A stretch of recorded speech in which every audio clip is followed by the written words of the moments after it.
No se escucha.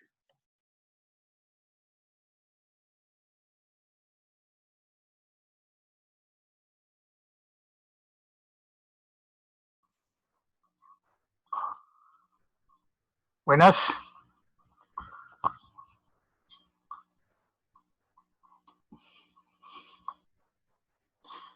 Buenos días. Buenos días. Buenos días. Ok, muy bien, ¿me escuchan? Sí. Sí, buenos días. Buenos días. Ok, ok, muy bien. Bueno, como dicen en la Marina, fuerte y claro. Fuerte y claro.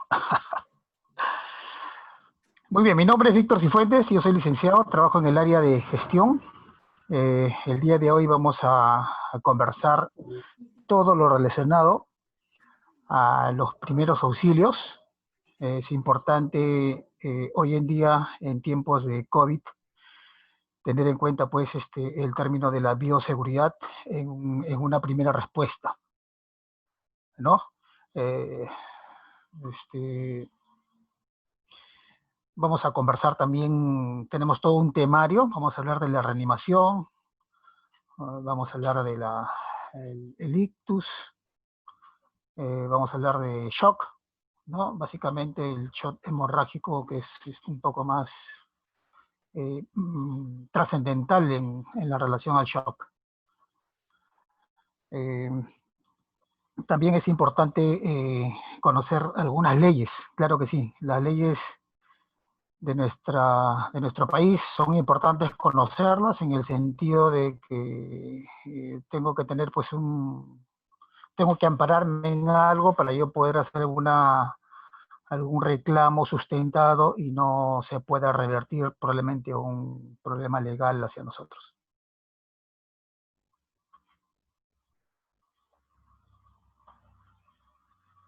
Muy bien, vamos a pasar la primera. Aquí está. Bueno, antes el contenido de la clase, como habíamos mencionado, vamos a hablar de la RCP. Vamos a hablar del ataque cardíaco, lo que se conoce como IMA, el infarto agudo de miocardio. También vamos a hablar de la obstrucción de la vía aérea, ¿no? Vamos a diferenciar cuándo es una obstrucción completa y cuándo es una obstrucción parcial, y cómo va a repercutir en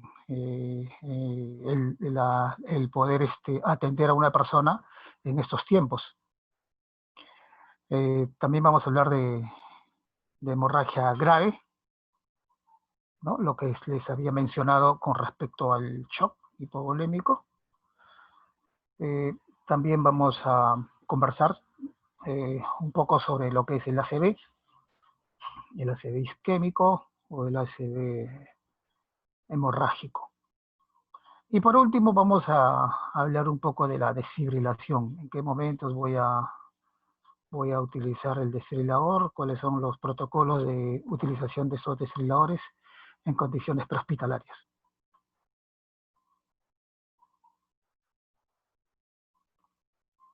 Muy bien.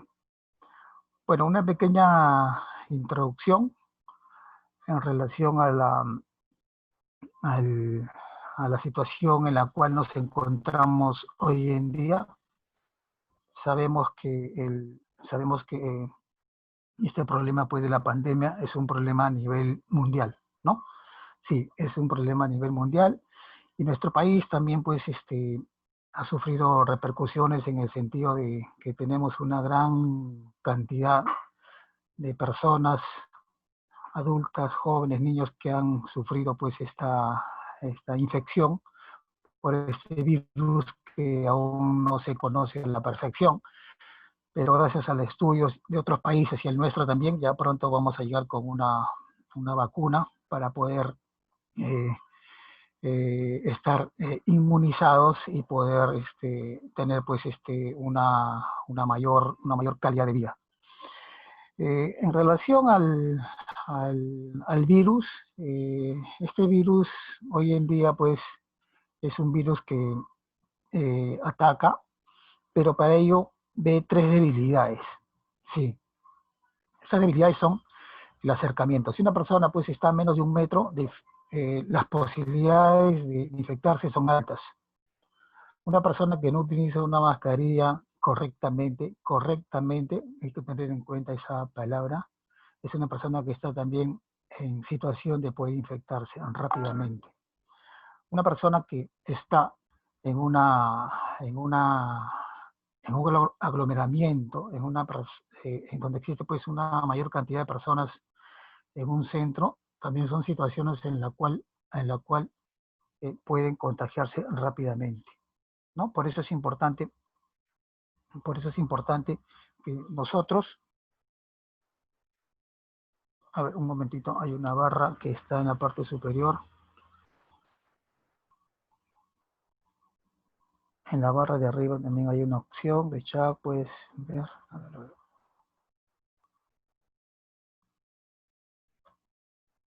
Ya, muy bien. Muy bien. Entonces, por eso es importante que la atención prehospitalaria en personas que súbitamente se encuentran frente a una situación de urgencia o emergencia en la vía pública, va a ser un tema importante en el sentido de cómo va a ser mi abordaje, ¿no?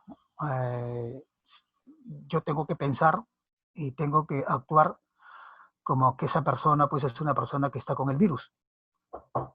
Lamentablemente, hoy en día no podemos realizar una intervención rápida, precoz, si es que yo no tengo los medios de bioseguridad disponibles para poder evitar un contagio.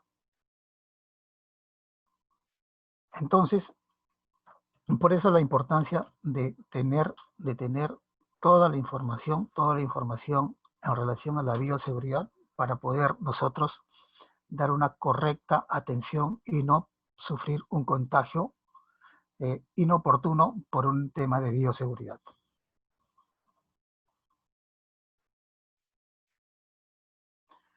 Bueno, la reanimación cardiopulmonar en tiempos de COVID es trascendental, ¿no? Nosotros sabemos que existe una mnemotecnia universal que lo dicta la Sociedad Americana del Corazón, el AHA, ¿no? En el año 2015 ellos hicieron cambios significativos en relación a la forma, al proceso de atención de una persona que está en paro. Este proceso es el proceso del CAB, ¿no? Pero hoy en día este proceso del CAB va a tener que sufrir cambios trascendentales en el sentido de que la vía aérea es un factor inminente de contagio. Por lo tanto, hoy en día ya va a ser imposible, ¿no?, de utilizar la ventilación de emergencia o la ventilación de respuesta rápida en personas sospechosas en caso de que yo pueda realizar un contagio por COVID-19, ¿no? Entonces eso lo vamos a hablar en el transcurso de la mañana para ver cuáles son los cambios que van a tener que formalizarse ya y no poder tener pues problemas de contagio por parte de los reanimadores o por parte de los respondedores. Entonces, esta situación de pandemia pues, ha creado, pues, ¿no? Ha creado nuevos escenarios de atención. Si bien es cierto, si la persona que debuta con una parada cardiorrespiratoria y está en un centro laboral, definitivamente el personal de primera respuesta, ¿no?, son las brigadas. es el enfermero ocupacional, que probablemente esté en el área laboral, o es el prevencionista de control de riesgos, ¿no? Son las personas que tienen que intervenir con todos los elementos de la bioseguridad. Y ellos cuentan con esos elementos de bioseguridad, sí, porque así lo exige la norma, así lo exige la 448, la RM de MINSA, que ellos deben de contar con profesionales, deben contar con botiquines de primera respuesta, deben de contar con elementos de protección personal, el EPI o el EPP, de acuerdo al factor de riesgo. Pero, ¿qué sucedería en otro ámbito? ¿Qué sucedería si el accidente o la persona debuta con una parada cardiorrespiratoria precoz en la vía pública, o de repente en un mercado del domicilio o en el edificio donde vivimos? Entonces, difícilmente las personas cuentan con un equipo de bioseguridad eficiente, ¿no? Entonces, razones por la cual los botiquines de emergencia, inclusive de nuestro domicilio, deben de contar con todos esos equipos para poder realizar en algún momento, si es que se me presente la oportunidad, yo realizar una reanimación de alta calidad, con una protección eficiente y eficaz, y así evitar o minimizar el contagio por este virus.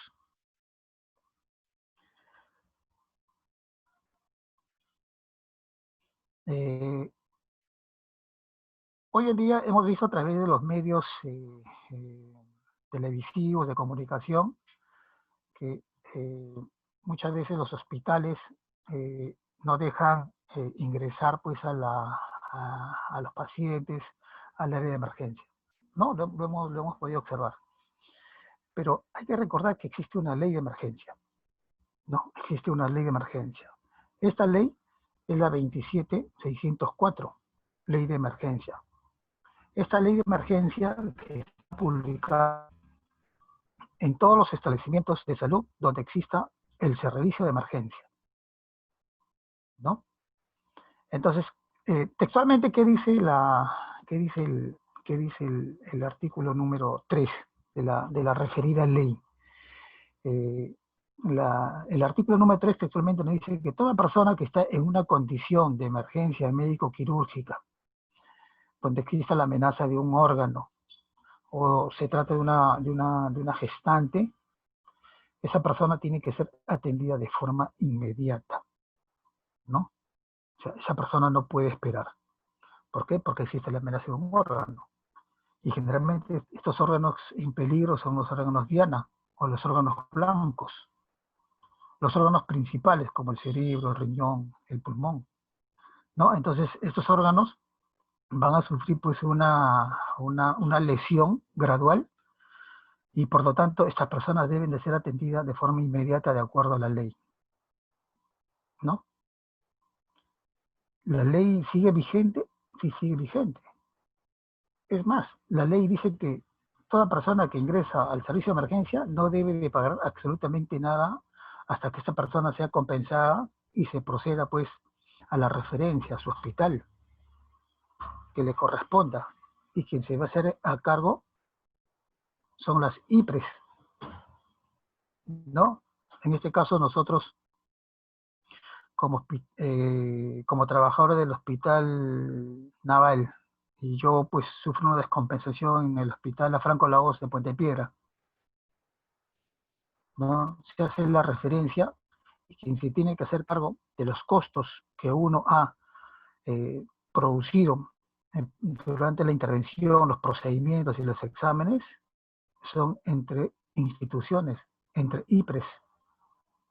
Pero hoy en día eso no sucede en la actualidad en tiempos de COVID, ¿no? Vemos que asegurados y están en hospitales y clínicas sufren pues de una carga económica, ¿no? Que muchas veces el usuario pues no puede pagarlos, y muchas veces el paciente debe retenido. Eso es anticonstitucional. Entonces el Estado es el que tiene que realizar todos estos mecanismos en el bien de la salud, y existe una ley de salud. Entonces esto se tiene que regular y se tiene que regularizar de forma inmediata, en tal sentido que lo primero que va a predominar es la salud de la persona, que es el derecho fundamental de todo ciudadano peruano y de todo ciudadano en el mundo. Entonces, esta ley de emergencia, la 27604, es aplicable en todo el territorio nacional, pero tenemos que tener en cuenta que existe un binomio. Sí, existe un binomio, y este binomio son los términos de urgencia y emergencia. Y las personas muchas veces confunden estos términos, en el sentido de que personas que están en condición de urgencias y quieren ser atendidos como condición de emergencia, ¿no? Entonces, para eso, también la Organización Mundial de la Salud y la Organización Panamericana de la Salud han creado, pues, términos, ¿no? Y nuestro país no es ajeno, por supuesto.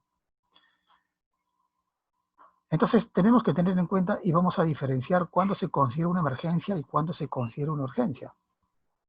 Cuando nosotros hablamos de emergencia, y esto está escrito pues en la OMS, y usted puede ingresar a la Organización Mundial de la Salud o la Organización Panamericana de Salud, en la cual hacen una conceptualización con respecto a emergencia. Y la emergencia viene de una situación.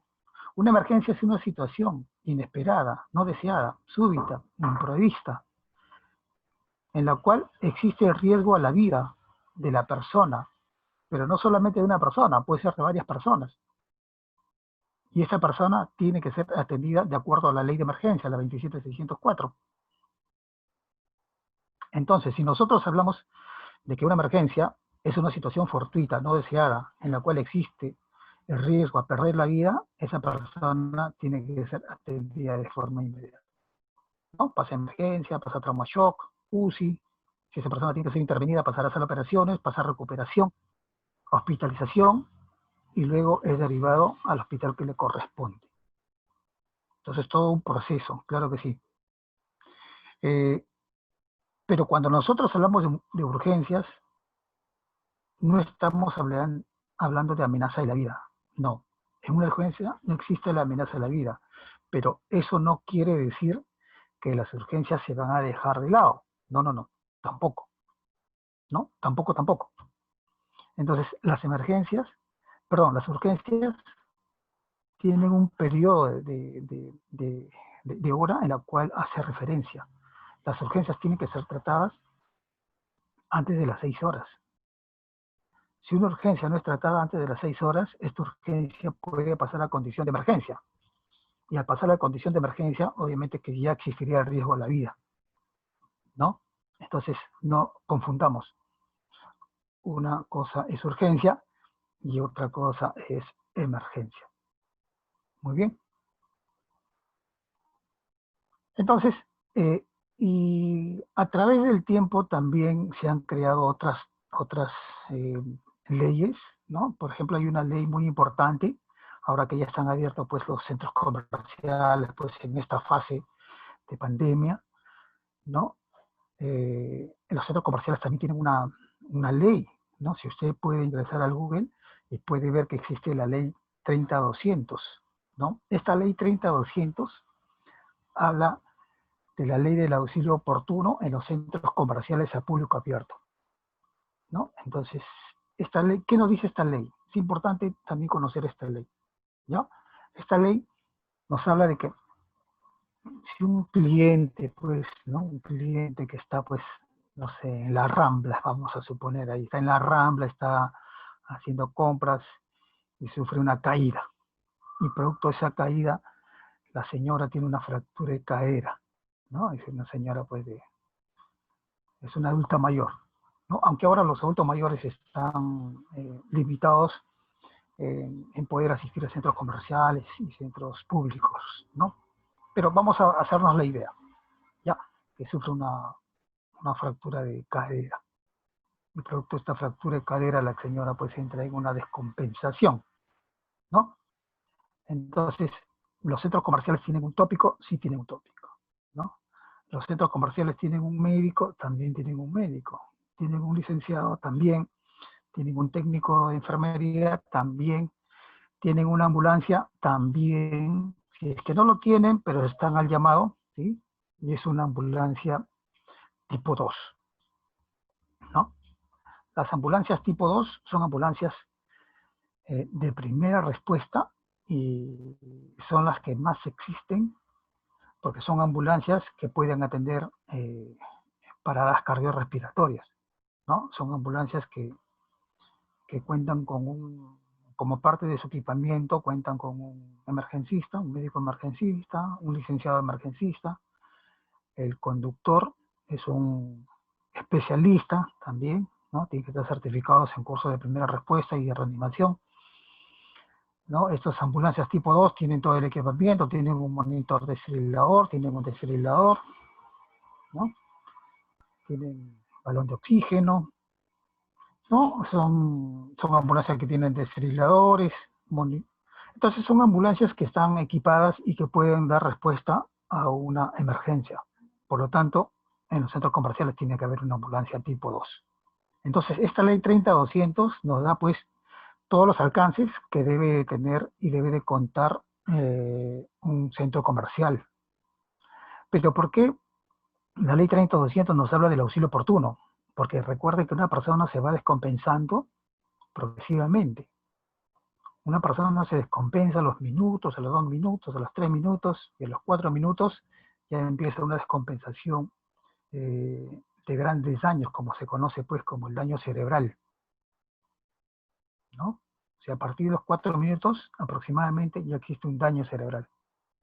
A partir de los 8 minutos o los 10 minutos aproximadamente ya existe la muerte cerebral o la muerte biológica. Por eso es importante que la atención tiene que ser inmediata. La atención tiene que ser oportuna. Y así lo establece la ley 30-200, porque la ley 30-200 nos habla inclusive de cuál es el equipamiento básico que debe de contar un establecimiento. Y ahí nos habla pues del desfibrilador, nos habla también del uso del oxígeno, de los pulsoxímetros que hoy en día están muy de moda. Entonces, por lo tanto, la ley habla pues de qué es lo que deben de contar, ¿no? Entonces es importante esa ley y revisarla. Vamos a ver otra diapositiva. A ver.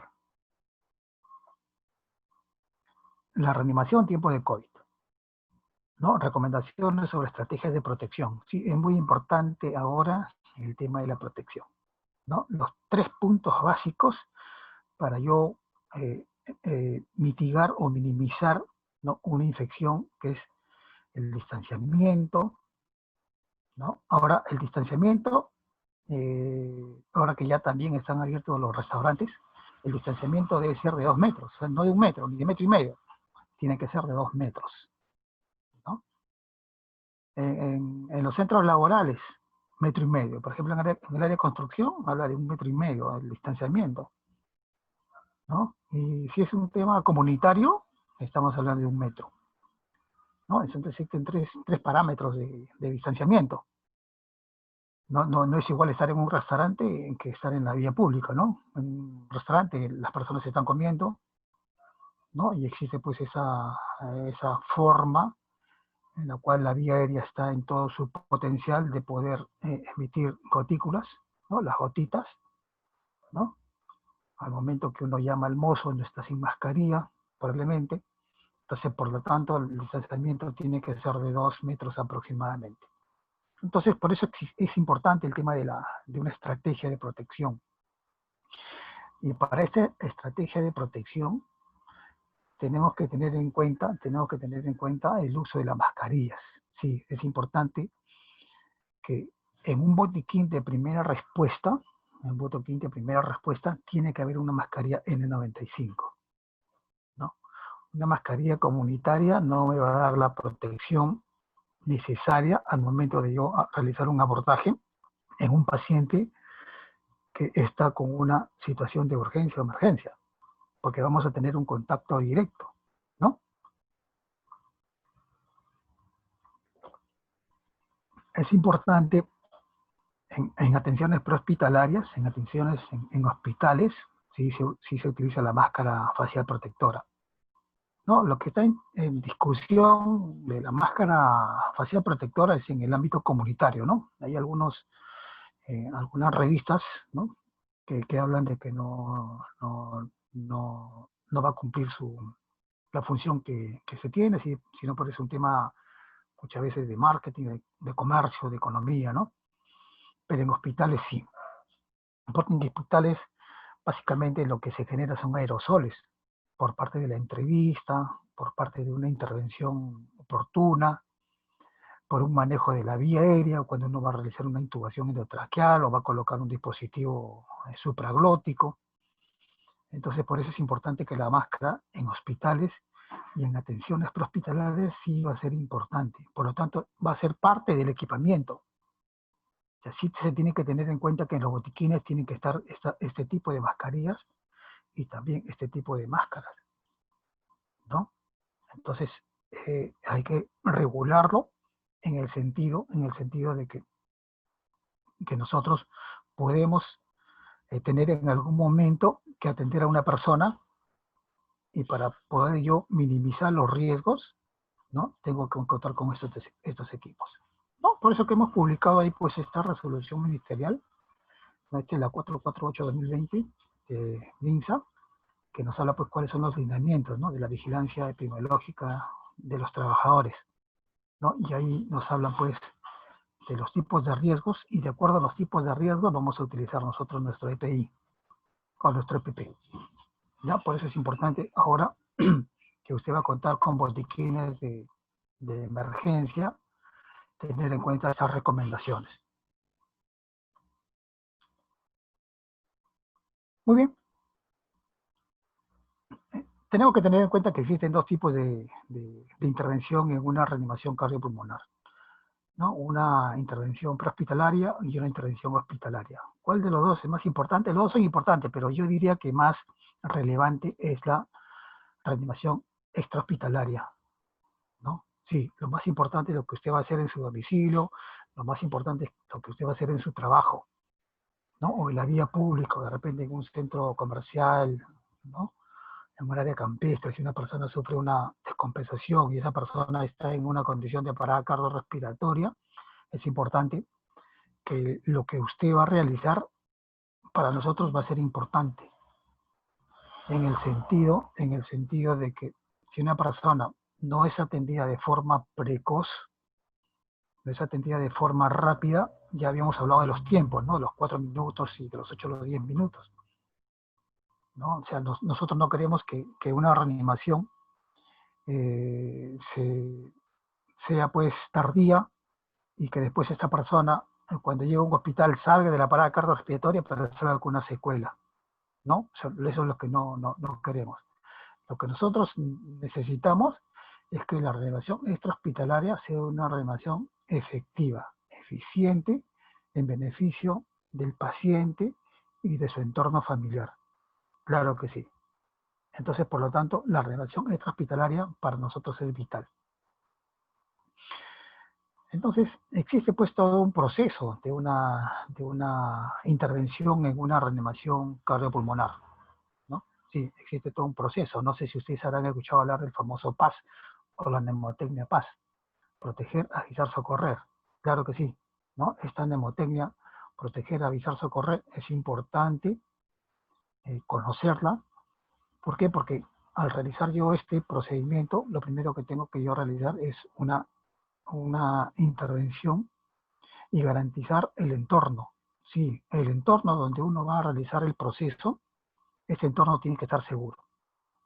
Sí, es importante que el entorno esté totalmente seguro, el entorno no ofrezca amenazas a los intervinientes, porque si existe una amenaza, obviamente los que vamos a sufrir los estragos por otra intervención somos nosotros. Entonces, el entorno tiene que estar seguro, muy seguro. Si el entorno no está seguro, no podemos intervenir, ¿ya? O sea, no vamos a intervenir. O sea, no porque es de repente un conocido, de repente es un familiar, pero el entorno es un entorno inseguro, no solamente probablemente fallezca la víctima, sino también fallezca usted. Por eso, al momento de intervenir, lo que se recomienda es que el entorno sea un entorno seguro. Si el entorno está seguro, vamos a poder ingresar.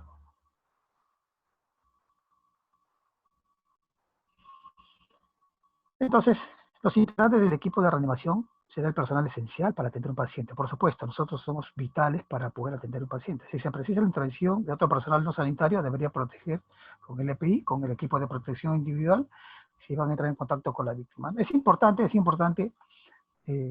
hoy en día que el equipo que va a intervenir sea un equipo mínimo, ¿no? Que un equipo reducido. O sea, no podemos intervenir muchas personas, porque para empezar no vamos a contar con los insumos de protección, el EPI. Otro, que nos exponemos muchas personas, ¿no? Entonces el equipo de intervención tiene que ser un equipo reducido. ¿De cuánto más o menos estamos hablando? De 3 personas probablemente, ¿no? Si es que necesitamos la intervención de otra persona, ya lo podríamos solicitar el apoyo. Pero lo que se requiere es que el equipo de intervención sea un equipo reducido. Entonces, si es que nosotros confirmamos que es una víctima que está en una condición de parada cardiorrespiratoria, tenemos que activar nuestros mecanismos de manera precoz, ¿no? Activar nuestro sistema de emergencia, ¿no? Y para ello, hoy en día contamos pues con números de emergencia. Aquí vemos en la imagen que está pues el Servicio de Atención Médica de Urgencias y Emergencias, el SAMU, el 106, y también tenemos el 106, que tenemos 2 números de emergencia a nivel nacional, aunque el 106 está sectorizado, pero el 116 sí es un número de emergencia que funciona no con la eficacia que nosotros queremos, pero es un número al cual nosotros podemos acceder y poder llamarlos para que ellos puedan apoyarnos en una reanimación ya mucho más eficiente, ¿no? Recuerden que el auxilio por estos números de emergencia o el tiempo de respuesta de estas ambulancias puede durar entre 15 minutos a más, ¿no? O sea, lamentablemente, pues yo creo que en varios países es así, ¿no? El tiempo de respuesta de una ambulancia es mayor o igual a 15 minutos. Nosotros tuvimos la oportunidad de, aquí en una empresa, ¿no?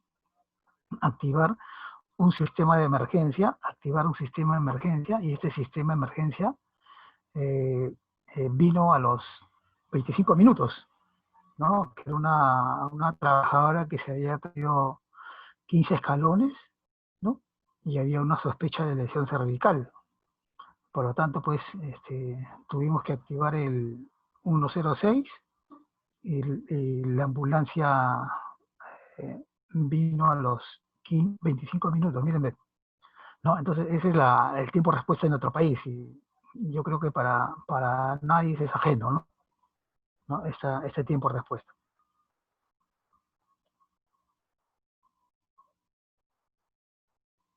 Muy bien, las enfermedades cardiovasculares, recuerda, el paro cardiorrespiratorio no es una enfermedad, ¿no? Muchas veces a veces confundimos y confunde la población, pero el paro cardiorrespiratorio no es una enfermedad, ¿no? Las enfermedades cardiovasculares, ¿no? constituyen una de las primeras causas de muerte en el mundo, sí. Y en nuestro país también las personas mueren por paro cardiorrespiratorio, pero muchas veces hoy en día, en la situación actual, una persona falleció por una parada cardiorrespiratoria y inmediatamente lo relacionan al SARS-CoV, ¿no? Pero también, como existe pues, este nuevo virus en nuestro país y en el mundo, el problema pues es a nivel respiratorio, ¿no? Entonces, al ser un problema a nivel respiratorio, básicamente pues lo que causa es lesión en el sistema pulmonar y básicamente en los alveolos, Y esto lo que va a producir al final es una falla respiratoria. Y por lo tanto, pues el paciente puede debutar con una parada respiratoria y posteriormente puede debutar con una parada cardíaca, ¿no? Entonces, razones por la cual en su gran mayoría los pacientes que están falleciendo por parada cardiorrespiratoria fácilmente lo están relacionando con el COVID-19. Estas enfermedades cardiovasculares se producen de forma inmediata, sí, es precoz, es agudo, es súbito. Y por lo tanto nosotros tenemos que identificar rápidamente si estamos pues frente a una parada cardiorrespiratoria, ¿no? Entonces, pero es muy sencillo evaluarlo, sí, lo vamos a ver en el transcurso de la clase, cómo poder nosotros hacer una evaluación rápida de si certificar que realmente la persona está en una condición de parada cardiorrespiratoria, o de repente puede ser un coma diabético, ¿no? Una lipotimia de repente, ¿no? Entonces por eso es importante hacer esa diferenciación, para yo poder activar sistemas de emergencia. Recuerda que los sistemas de emergencia tienen que ser activados de forma inmediata, pero siempre y cuando sea una parada cardiorrespiratoria o otro tipo de enfermedad por trauma. Pero si es una lipotimia, definitivamente no lo vamos a hacer. Bueno, una lipotimia es un trastorno circunstancial por la falta de oxigenación, de repente no tomó desayuno, de repente no cenó, ¿no? Entonces puede darse otra forma de poder atender estos casos, pero en caso de parada cardiorrespiratoria sí lo tenemos que hacer de forma inmediata y de forma rápida, porque habíamos hablado de tiempo, ¿se acuerdan? Claro que sí. Entonces, la reanimación cardiopulmonar, ¿no? La RCP, es un método muy sencillo, ¿sí? Es un método muy sencillo, son técnicas muy sencillas, que cada vez se hacen más sencillas, inclusive, en el poder realizar estos procedimientos. Inclusive el uso de los desfibriladores hoy en día son sumamente sencillísimos de poder utilizarlos. Son más sencillos que utilizar un smartphone, ¿no? ¿Por qué? Porque cada vez las paradas cardiorrespiratorias se utilizan, las paradas cardiorrespiratorias, esos desfibriladores, los utilizamos, no solamente lo utiliza el personal de salud, sino también lo utiliza el personal que no pertenece al área de salud, ¿no? O sea, está en apoyo de un personal de salud. ¿Por qué? Porque recuerden que el 80% de paros sucede en una condición hospitalaria y solamente un 20% de paros sucede en hospitales, que es un tema reducido. Obviamente si el paciente hace paro en un hospital, fácilmente lo van a poder sacar del paro, ¿no? Porque está ahí todo un equipo multidisciplinario que va a actuar y tienen el equipamiento necesario, tienen monitores, desfibriladores, monitor cardíaco, o sea, va a ser mucho más oportuno la atención, pero en una condición prehospitalaria, ¿no? En un edificio difícilmente encontramos desfibriladores.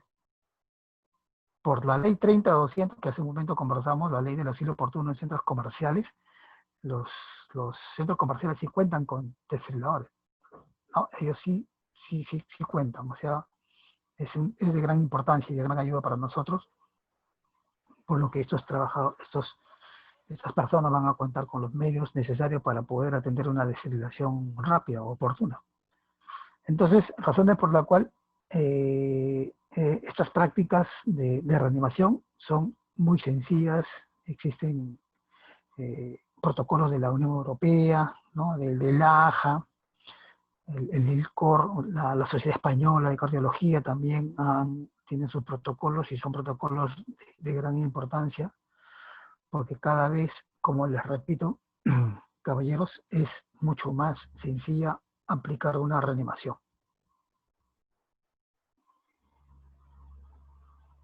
Entonces, como hemos mencionado, pues el 80% de muertes súbitas suceden en un ambiente hospitalario, ¿no? Sí. En el estadio, en los centros comerciales, en el estadio, inclusive deportistas, hemos visto deportistas que han debutado con paradas cardiorrespiratorias, ¿no? Inclusive en nuestro país, inclusive en otras ligas, ¿no? Yo recuerdo mucho aquí en el Cusco, un deportista del Sporting Cristal, ¿no? Que debutó con una parada cardiorrespiratoria, ¿no? En Murcos, claro que sí, en Murcos, en esta localidad, debutó con una parada cardiorrespiratoria. Miren, miren la organización de este evento, o mejor dicho, la desorganización. ¿Por qué? Porque cuando este deportista hace una parada cardiorrespiratoria, van a la ambulancia y la ambulancia solamente tenía oxígeno. ¿Qué significa? Que no es una ambulancia tipo 2, que es una ambulancia tipo 1, porque necesitaban el desfibrilador y la ambulancia no contaba con un equipo de desfibrilador. Por eso la importancia de los tipos de ambulancia o las categorías de la ambulancia. Y para eso también el Ministerio de Salud ha creado, o hay una norma técnica que habla de las categorías de las ambulancias. Esta norma técnica está en la 051 MINSA, ahí para que lo anoten y lo puedan revisar. Por ese requerimiento de cada ambulancia, qué es lo que tiene que contar y qué personal debe contar. Porque sabemos que existen 3 tipos de categorías, una tipo 1, una tipo 2, una tipo 3, así como hospitales, ¿no? Entonces, estaba solamente la ambulancia, pero una ambulancia tipo 2.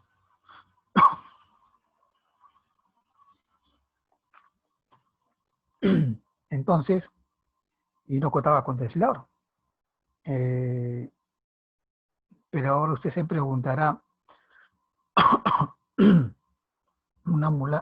deportista que hace paro, ¿no? Pero un deportista lleva un régimen dietético, un deportista lleva pues todo un programa de entrenamiento, ¿no? El deportista no es diabético, el deportista no es obeso, ¿no? O sea, no tiene características como para debutar con una parada cardiorrespiratoria, pero generalmente los deportistas a ese nivel, ¿no? De profesión hablamos, ¿no? De maratonistas y futbolistas, generalmente este tipo de deporte, los deportistas sufren de cardiomegalia.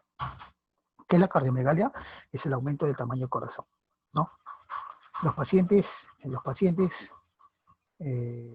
con problemas coronarios, ¿no? Con problemas de corazón, también sufren de cardiomegalia, ¿no? Pero por una enfermedad, ¿no? Que tienen el aumento del corazón, del tamaño del músculo del corazón, del tamaño del miocardio, ¿no? Razón por la cual pues estos tipos de pacientes se hacen bradicardia, ¿no? O sea, generalmente los deportistas se hacen bradicardia, su frecuencia cardíaca está por debajo de los 60, ¿no? Recordando que el valor de la frecuencia cardíaca es de 60 a 100 latidos por minuto. Y cuando vamos por una frecuencia cardíaca por debajo de los 60, estamos hablando de bradicardia. Si acá lo tuviéramos a Messi, ¿no? Si tuviéramos a Messi acá, y le tomamos le colocamos el pulsoxímetro, le colocamos el pulsoxímetro y vamos a ver que ahí la frecuencia cardíaca está en 50, 52, ¿no? O sea, bradicardia. ¿Por qué? Porque ellos hacen cardiomegalia por deporte. Porque en una cardiomegalia pues se consolida el músculo. Y recuerda que el corazón es un músculo. Recuerda, el corazón es miocardio, biomúsculo, cardio-corazón, músculo cardíaco. Entonces, es una condición por la cual pues el deportista está en estas condiciones. Es más, la FIFA, ¿no? Como institución, también ellos tienen sus protocolos y ellos hacen mención de que en todo encuentro futbolístico debe de haber una ambulancia tipo 2. Muy bien. Vamos avanzando.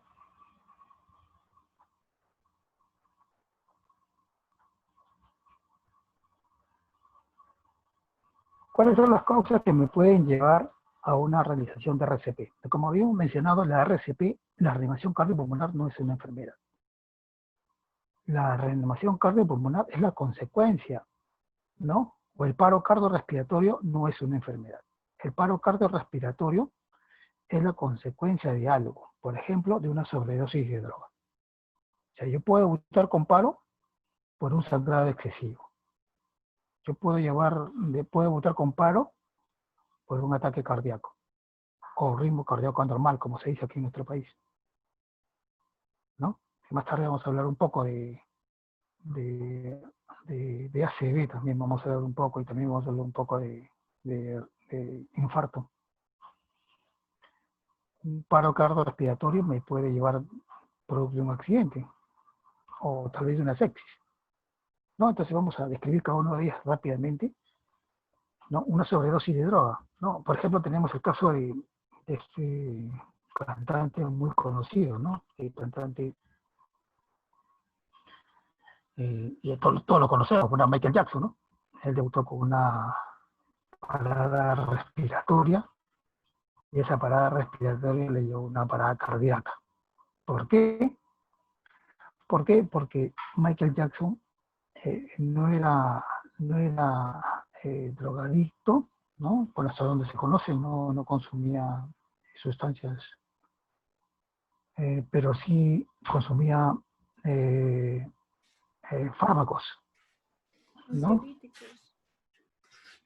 Entonces a él le aplicaron un fármaco que se llama Propofol, que se utiliza bastante en centros quirúrgicos, en SOP, y producto de esta sobredosis, porque fue una sobredosis, lo que sucedió fue que hizo un edema de glotis.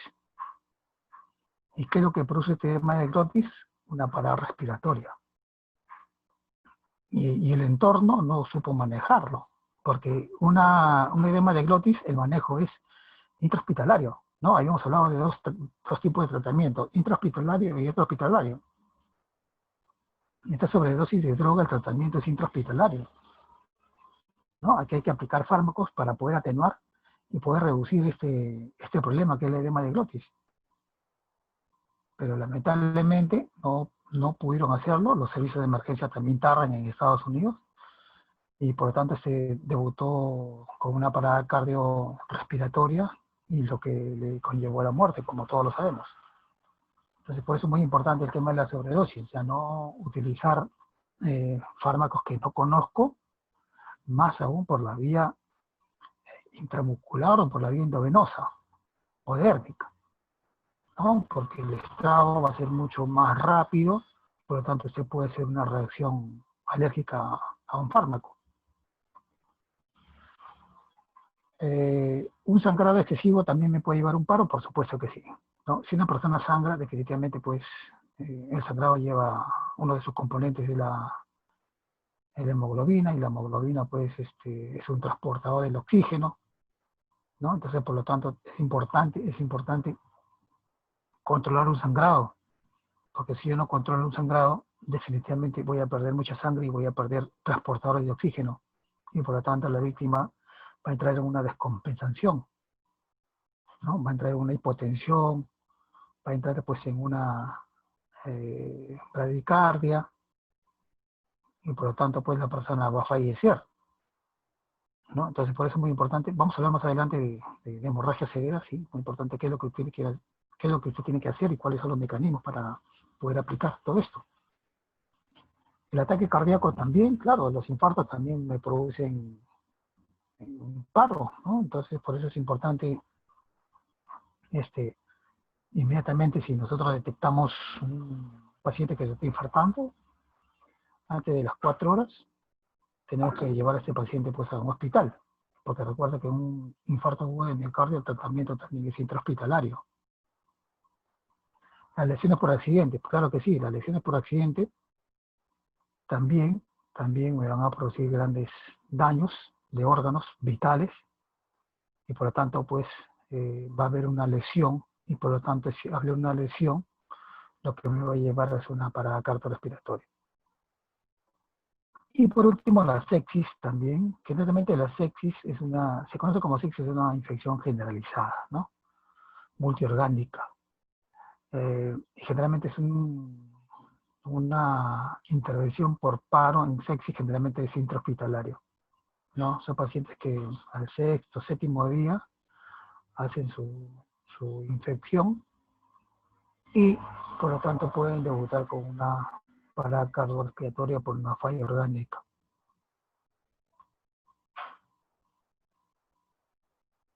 Muy bien, aquí tenemos los números de emergencia. Mire, ve, aquí está el SAMU, ¿no? Están con los colegas ahí. Y también tenemos ahí a la ambulancia de los bomberos, claro que sí, y ambas, si puedo visualizar, ambos son ambulancias tipo 2, ¿no? Y aquí tenemos un cuadro, ¿sí? Esta es la cadena de supervivencia, muy importante esta cadena de supervivencia para poder entender cuál va a ser nuestro mecanismo de atención.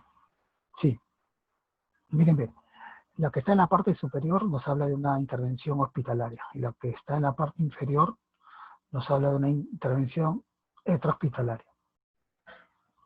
Entonces, vemos ahí esas cadenitas, ¿sí? Son unas cadenitas o eslabones, ¿ya? Y esas cadenitas, a ver, ¿cómo arreglo? Esas cadenitas o eslabones son de titanio, ¿ya? Son de titanio, no la podemos romper, ¿ya? O sea, no lo podemos alterar. Pues es importante seguir esta cadena de atención, ¿ya? Esta cadena de atención. Entonces, ¿qué me dice la primera cadena? A ver, miren, la primera cadena me habla de llamar. Sí, hay un telefonito ahí, ¿no? Y está pues timbrando ese telefonito. Entonces, esa cadena me dice, si usted identificó un paciente que está en condición de paro cardiorrespiratorio, inmediatamente tienes que llamar. Sí, tienes que hacerlo. Y tienes que hacerlo rápidamente, no puedes esperar. ¿Y a qué número vas a llamar? Aquí están al lado izquierdo de la pantalla, ¿no? Tienes que llamar al 106 y al 116. Y tienes que mencionar datos importantes. ¿Cuáles son esos datos importantes? ¿No? Que la víctima está en condición de parada cardiorrespiratoria, pero de repente el bombero o quien está en la línea le puede decir ¿por qué está en parada cardiorrespiratoria? A veces son un poco así, un poco minuciosos los que están en la línea telefónica, pero ya, muy bien. Vamos a suponer que nos encontramos con uno de ellos y nosotros le vamos a decir, muy bien, sí, está en parada cardiorrespiratoria porque no tiene pulso carotídeo. Perfecto. Está en parada cardiorrespiratoria porque no tiene expansión torácica. Muy bien. Y está en parada cardiorrespiratoria porque está inconsciente. No hay respuesta. Perfecto. Muy bien. Sí, estamos frente a una víctima que está debutando con una parada cardiorrespiratoria. Por lo tanto, tenemos que atender rápidamente y enviarle la ambulancia, ¿no? Entonces, a eso se refiere ese teléfono, ¿ya? Ese teléfono que lo vemos ahí, timbrando, inmediatamente usted tiene que activarlo. Muchas veces los respondedores se demoran 15 minutos o 20 minutos en activar, o sea, están preocupados más por el paciente que por la activación del sistema. Pero cuando se acuerdan, ya pasaron 15 minutos, más los 15 minutos más, que es el tiempo de respuesta, van 30. Entonces, por lo tanto, la respuesta tiene que ser inmediata una vez identificado. Muy bien. Vamos a pasar ahora al segundo eslabón. ¿Qué es lo que nos dice el segundo eslabón? Miren, el segundo eslabón, vemos ahí dos manitos entrecruzadas, ¿no? Recuerda que la manito dominante es la que debe estar en contacto. Entonces vemos dos manitos entrecruzadas, ¿no? Y en la cual en esas dos manitos nos dice que nosotros tenemos que aplicar el RCP. ¿Y en qué consiste el RCP? En realizar compresión a ventilaciones. Pero ahora, en tiempo de COVID, las ventilaciones ya no lo vamos a hacer en unas condiciones prehospitalarias. Solamente vamos a comprimir la zona torácica. ¿Ya? Solamente vamos a comprimir la zona torácica. Es importante, este dato, que lo vamos a ver más adelante. ¿Cuántas compresiones vamos a hacer? Entonces, es aplicar las compresiones o la reanimación de forma precoz. Pero la reanimación tiene que ser de alta calidad. ¿Ya? Eso es lo que se quiere. No una reanimación muy sencilla, sin conocimiento no. Acá lo que más importante es el conocimiento y las herramientas. Y también la bioseguridad, ¿de acuerdo? El tercer eslabón, vemos ese rayo ahí, ¿no? Un rayo ahí como el de Flash, ¿no? Entonces, ahí nosotros lo que nos indica en ese eslabón es la desfibrilación. Y es una desfibrilación precoz, rápida. Siempre y cuando la víctima esté en una condición de fibrilación ventricular o taquicardia ventricular. Pero de eso no se preocupen, porque cuando yo coloco los parches en una víctima que está debutando con una parada cardiorrespiratoria, la máquina o el equipo o el desfibrilador me va a indicar si la víctima es desfibrilable o no. Ya de eso no se preocupen, porque la máquina va a tomar la decisión. O sea, la decisión no la toma usted, tampoco nosotros cuando estamos con un desfibrilador. Quien va a tomar la decisión es el equipo. El equipo tiene que estar en perfectas condiciones de almacenamiento, de descarga de energía y todo eso. ¿Ya? Por eso es muy importante el equipo. Hemos dicho, muy importante el equipamiento, los conocimientos y la bioseguridad. Y el cuarto eslabón, vemos ahí una ambulancia, ¿no? Y esa ambulancia es la reanimación avanzada, ¿no? Ya cuando venga la ambulancia, venga el profesional de la salud, lo que van a hacer ellos es colocar pues un tubo endotraqueal, ¿no? Ya todo un procedimiento de ellos, ¿no? Van a colocar pues vasopresores, ¿no?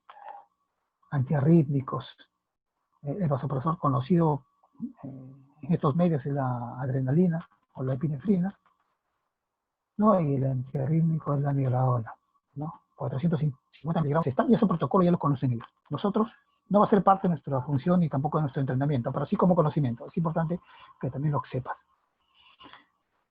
Y obviamente la ambulancia lo va a llevar a un hospital complejo, ¿no? Porque ese tipo de pacientes tienen que ser llevados a hospitales de alta complejidad, ¿no? Y los hospitales, como las ambulancias habíamos mencionado hace un momento, que también están por categorías, ¿no? Las categorías, ¿no? Y la categoría es la norma técnica 021, sí, es la 021 MINSA, en la cual nos habla de las categorías de los hospitales, ¿no? Hay hospitales tipo 1, tipo 2, tipo 3, y el tipo 1 y tipo 1.1, 1.2, 1.3, 1.4, y es una serie de clasificación, que también es importante que la veas para que puedas, para que sepas qué tipo de hospital más cercano a tu jurisdicción, ¿no? Porque recuerda, si yo ya voy a conceptualizar cuáles son las categorías de ambulancias, de hospitales, yo ya quiero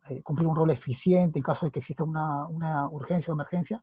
O sea, no, aquí tenemos un hospital tipo 2, por allá tenemos un hospital tipo 3, ¿a dónde lo llevo? Y por acá tenemos un centro de salud tipo 1. Ah, no, muy bien. Entonces ya tiene una capacidad de respuesta en el sentido porque ya ha hecho un estudio preliminar, ¿no? Ha hecho una foto en el momento qué hospitales se encuentran más cercanos a mi jurisdicción. ¿Ok? Muy bien. Vamos avanzando. Antes que nos gane el almuerzo, ¿no? Ya vamos a avanzar. ¿Ya? Muy bien. Entonces la parada cardiorrespiratoria es el cese súbito, inesperado, potencialmente reversible. Potencialmente reversible. ¿Qué significa? Que yo puedo volver a recuperar el pulso y puedo volver a recuperar la respiración. Por eso es importante, es reversible. ¿Ya? O sea, la intervención tiene que ser inmediata, tiene que ser rápida. No podemos dejar respirar. ¿Ya? Entonces, la Asociación Americana de Corazón en el año 2015 crea esta mnemotecnia, el ABC, ¿no? Perdón, el CAB. El ABC era antes del 2010. Ahora, hoy en día, utilizamos el CAB, ¿no? C de circulación, A de apertura de la vía aérea y B de buena ventilación. En su diferenciación de inglés, ¿no? Muy bien. Entonces, ¿qué vamos a hacer en la letra C? Vamos a verificar el pulso. Ya habíamos mencionado el pulso que nosotros vamos a ver, es el pulso carotidio. ¿Y dónde encontramos el pulso carotidio? Acá. Sí. Aquí está la carótida, ¿no? La arteria carótida es la arteria la que sale del corazón, ¿no? Del callado aórtico, ¿no? Sale por acá, viene por acá, se va hacia el cerebro, y a través del triángulo de Wills es el que irriga el cerebro, ¿no? La arteria carótida derecha, porque también tenemos la arteria carótida izquierda, ¿no? Unas internas y otras externas, ¿no? Entonces, tenemos esta arteria que nos va a irrigar el cerebro. Por eso es muy importante la valoración del pulso carotidio. Ese es el pulso que nosotros tenemos que evaluar. No vamos a evaluar el pulso radial. No, este pulso no nos va a servir cuando la víctima está inconsciente. ¿Ok? Recuerda, cuando una víctima está inconsciente, el primer pulso que se va a perder es el pulso radial. Porque ese pulso radial, como usted puede observar, son las terminales ya, ¿no? Son las que están más alejadas, ¿no? Son los pulsos periféricos. Esos pulsos periféricos son las que se pierden más rápidamente.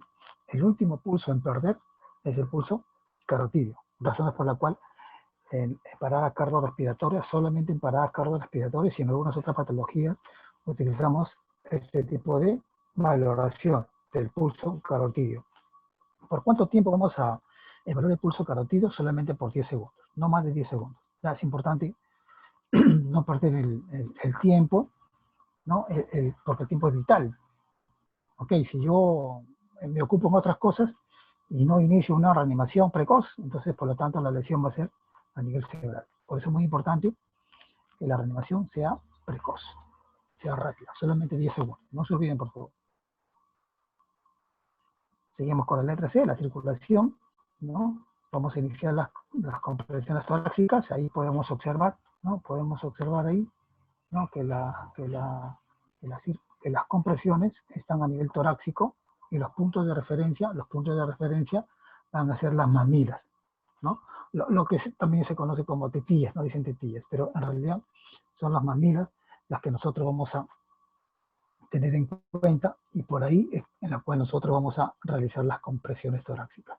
Recuerda que antes de realizar las compresiones torácicas, la víctima tiene que estar con el dorso desnudo, tal así como vemos en la imagen. ¿Ya? Tan así como vemos en la imagen. Tiene que estar con el dorso desnudo. ¿Ya? ¿Cuántas compresiones voy a realizar? ¿Cuántas compresiones? Vamos a realizar entre 100 y 120 compresiones por minuto. Miren la importancia. Entre 100 y 120 compresiones por minuto. ¿Por qué? Porque ahora ya no vamos a evitar. Vamos a evitar las ventilaciones. Todo paciente que está en una condición de paro, tengo que cubrirle la boca. Por un tema de bioseguridad. O sea, hay que colocarle una mascarilla.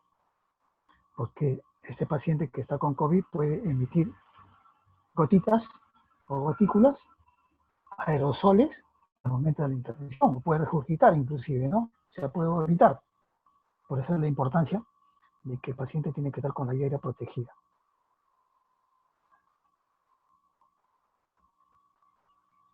Entonces, ¿cuántas compresiones? Mire, esto era cuando nosotros podíamos ventilar, ¿no? En el CAB me habla de compresiones, me habla de apertura de la vía aérea y me habla de ventilación. Antes del COVID, en condiciones prehospitalarias, realizamos 30 compresiones y 2 ventilaciones. ¿No? 30 compresiones y 2 ventilaciones. O si es que había una lesión a nivel del maxilar inferior o superior, o ya sangrado por las comisuras, definitivamente yo no ventilaba, pero sí realizaba compresiones entre 100 y 120 por minuto. Y es lo que vamos a hacer ahora. Ahora lo que vamos a hacer es comprimir entre 100 y 120 por minuto permanentemente. Es como si estuviéramos realizando una RCP avanzada. ¿No? Entonces, por eso es importante que nosotros mantengamos permanentemente las compresiones. Y en condiciones prehospitalarias no vamos a ventilar.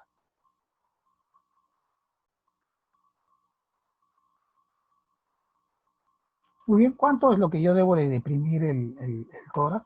La depresión del tórax tiene que ser de 2 pulgadas. Sí, cuando nosotros realizamos compresiones de 2 pulgadas, estamos hablando que son compresiones entre aproximadamente entre 5 y 6 centímetros.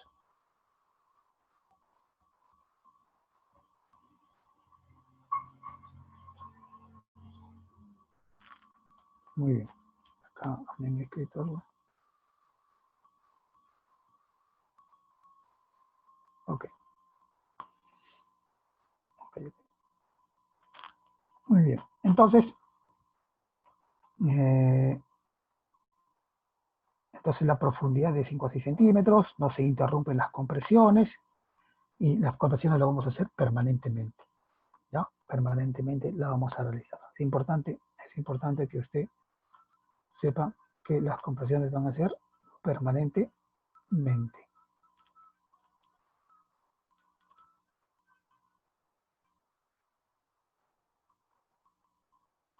Bien, vamos avanzando.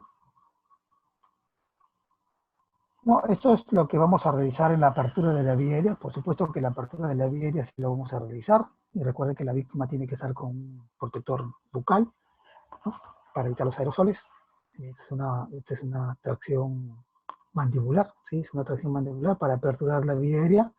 Recuerda que todo paciente que tenga una condición de paro y está inconsciente, la lengua se relaja y se deprime, y se aloja y se va hacia la faringe y obstaculiza el proceso de la respiración. Por eso es que la persona está en una condición de tracción mandibular para aperturar la vía aérea.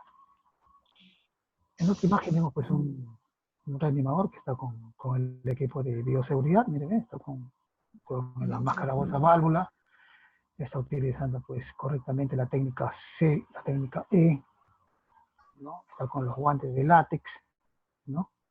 Y obviamente también está con su mascarilla y está con su máscara facial protectora, ¿no? Estos elementos son elementos de protección de todo personal que atiende a una persona en parada cardiorrespiratoria, ¿no? Una vez que el paciente sale de la parada cardiorrespiratoria, ¿qué es lo que vamos a hacer? Vamos a colocarlo en una posición de recuperación, como vemos acá. Esta es la famosa posición de recuperación, ¿no? Y aquí vemos una gestante. Recuerda que a la gestante también se les aplica el RCP, ¿no? No es una causal de que a una gestante no se aplique el RCP, no, también tenemos que aplicar.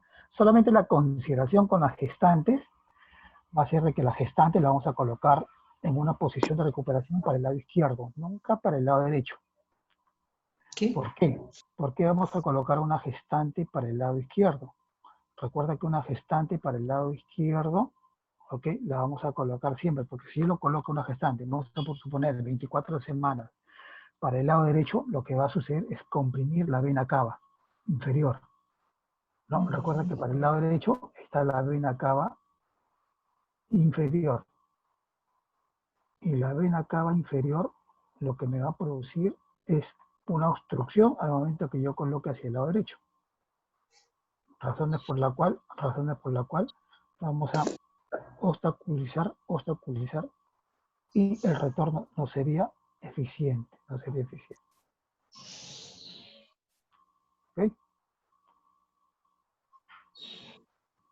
Muy bien, vamos avanzando. Muy bien, ahora vamos a hablar de infarto, ¿no? Vamos a hablar del infarto agudo del miocardio, ¿no? Que sus siglas IMA, ¿no? IMA en inglés, ¿no?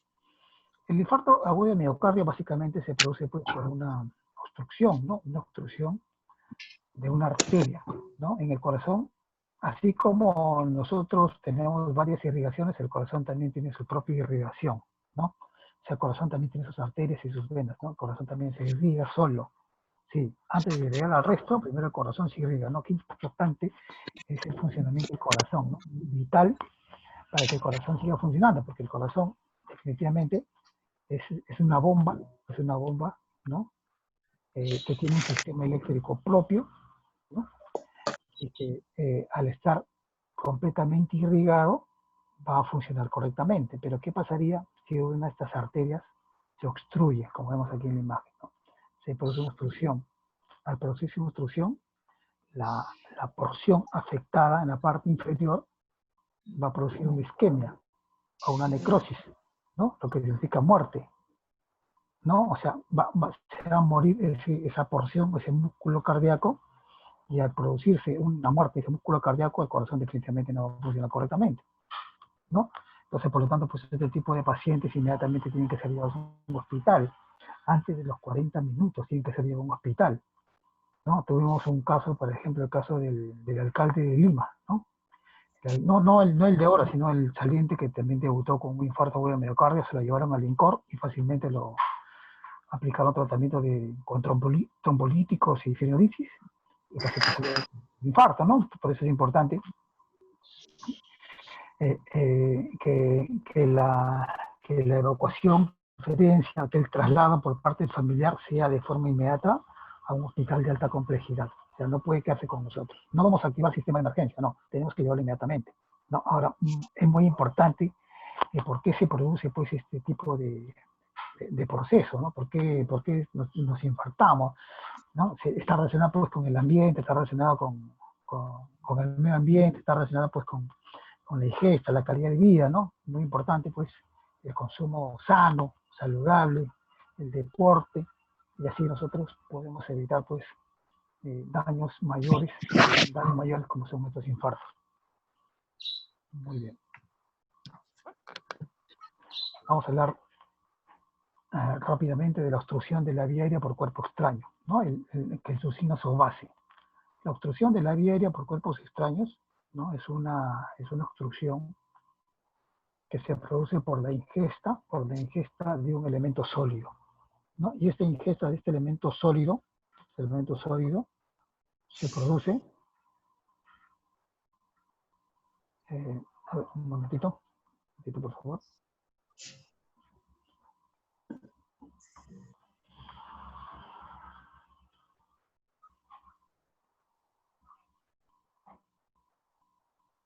Ok.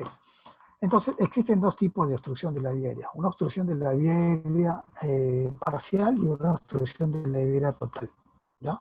Entonces, cuando nosotros hablamos de una obstrucción de la vía aérea parcial, estamos hablando que la víctima está consciente. Y cuando vemos que una víctima está en una condición de obstrucción de la vía aérea total, estamos hablando de una víctima inconsciente. Cuando yo voy a aplicar la maniobra de Heimlich, ¿no? Solamente en una víctima que está en una condición de obstrucción parcial, ¿no? Por veces confundimos de que no, yo tengo que aplicarle Heimlich en una posición de horcajadas cuando la víctima está en el piso. No, eso es totalmente incierto, o sea, negativo. No vamos a aplicar eso. Solamente Heimlich vamos a aplicar en una víctima consciente que está de pie. En la víctima que ya están inconscientes, lo que vamos a hacer, recuerdo nuestro protocolo, es la aplicación de la reanimación cardiopulmonar. ¿Se acuerdan? ¿No? El CAB. Entonces, en una obstrucción parcial, vamos a aplicar Heimlich. ¿Y cómo se aplica Heimlich? Pues como vemos ahí en la imagen, ¿no? Aquí vemos a la persona que está interviniendo, va a colocar la mano dominante, pero hay algunas literaturas que también hablan de la mano no dominante a la altura de la boca del estómago, ¿no? Anatómicamente es a la altura del epigastrio. Entonces vamos a colocarlo a la altura del epigastrio y vamos a colocar un puño, vamos a colocar el puño y con la otra mano vamos a abrazar ese puño y vamos a generar una presión hacia adentro y hacia arriba, o sea, así como una J, hacia adentro y hacia arriba. ¿Ok? O sea, no solamente es hacia adentro, no, es hacia adentro y hacia arriba. ¿Cuántas veces voy a aplicar yo esta maniobra? Muchas veces. Digamos, las veces necesarias hasta que el elemento extraño sea expulsado. O sea, no existe que ya hago 5 y ahí me hago una pausa. No. Recuerda, esta maniobra lo vamos a hacer de forma permanente hasta que el elemento extraño salga. Y se ha evidenciado que esta técnica, ¿no? Con esa técnica, el elemento extraño sale inmediatamente. Puede salir inclusive la primera, ¿no? Entonces, por eso la importancia de la precocidad también, de la fuerza que voy a ejercer sobre la boca del estómago y sobre la técnica, hacia adentro y hacia arriba, ¿ya? Entonces, también es importante aquí el tema de la bioseguridad. Recuerda, hemos hablado, todo esto es primeros auxilios, y hemos hablado, en una intervención, lo que nosotros vamos a tener en cuenta en estos tiempos es el tema de nuestra protección, es el tema de la bioseguridad. si estamos en un área de comida, definitivamente ellos tienen que contar con estos elementos. Y usted lo solicita.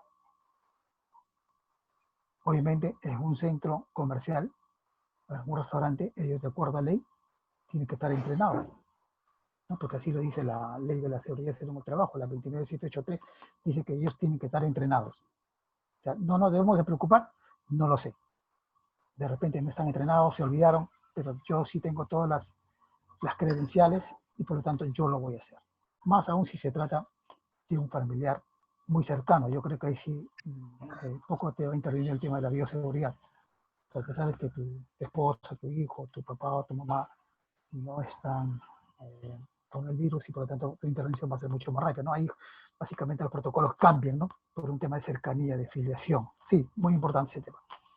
En el caso de los niños, perdón. Entonces, esto es en una víctima que está consciente. Pero en las víctimas inconscientes, no vamos a aplicar la maniobra de Heimlich. Lo que vamos a hacer es la RCP. ¿Ok? O sea, no nos preocupemos. ¿Por qué? Porque la víctima, una vez que ya pasa a un estado de una obstrucción total, lo que va a hacer la víctima es que las manos que están en el cuello, se vayan hacia abajo, ¿no? Se pierdan los reflejos ya. ¿Y qué vamos a hacer nosotros? Lo vamos a tirar en el piso. Lentamente lo vamos a llevar al piso y ahí vamos a activar nuestro sistema de emergencia, ¿de acuerdo? Nuestro sistema de emergencia. Vamos a activar el 116 o el 106. ¿Por qué? Porque ya estamos en una víctima que está en una condición de parada respiratoria. Y la parada cardiorrespiratoria me lleva rápidamente a una parada cardíaca. O sea, van de la mano. ¿Ok? Obstrucción, paro respiratorio. Paro respiratorio y el paro cardíaco, ¿no? Ese es un tema complicado. Recordando o mencionando que generalmente un adulto debuta primero con parada cardíaca y luego debuta con parada respiratoria, lo que es antagónico o a la inversa. En el caso de los niños primero debutan con parada respiratoria y luego hacen parada cardíaca, ¿no? Eso es un tema muy importante que hay que tenerlo en cuenta. En el caso de los niños no han cambiado los protocolos, ¿no? Porque en el lenguaje de adultos sí, ahora solamente son presiones en el pecho. Antes se golpeaba la espalda, eso ya no es aplicable. Ojo, ya no vayan a estar golpeando la espalda del adulto, no, ya no es aplicable. Pero en el caso de los lactantes, no. En el caso de los lactantes no ha sido modificado. En el caso de los lactantes, vamos a golpear igual en la zona interescapular, en la espalda, y luego vamos a golpear en la zona del externo, ¿no? Entre mamila y mamila, vamos a hacer primero las compresiones, ¿ya? ¿Ok? Entonces, primero lo que vamos a hacer es limpiar la zona interescapular y luego vamos a realizar las compresiones torácicas, ¿no? ¿Ok? Compresiones torácicas, luego, primero compresiones torácicas, perdón, y luego golpeamos la espaldita. ¿Listo? Muy bien. ¿Cuántas veces lo vamos a hacer? Igual, las veces que sea necesario hasta pulsar el elemento extraño. Recuerda que por un tema de bioseguridad, igual yo tengo que contar con todos los equipos y la vía aérea del pequeño también hay que asegurarla, ¿no? Con protección. Muy bien. Vamos a pasar rápidamente a hemorragias, ¿no? Vamos a hablar de shock, claro que sí. Las hemorragias, habíamos dicho que es una causal también de paro, ¿no? Una persona que debuta con paro es una persona que puede ser producto de una hemorragia, de un accidente, ¿no? Entonces, hay que recordar, la literatura dice de que un adulto aproximadamente tiene 5 litros de sangre, ¿no? Un adulto de 70 kilos, aproximadamente, ¿no? Hay literaturas que hablan de 4.5, pero está en ese promedio. Entonces, una persona que pierde más de 2 litros de sangre en una situación prehospitalaria o intrahospitalaria está en condiciones de perder la vida.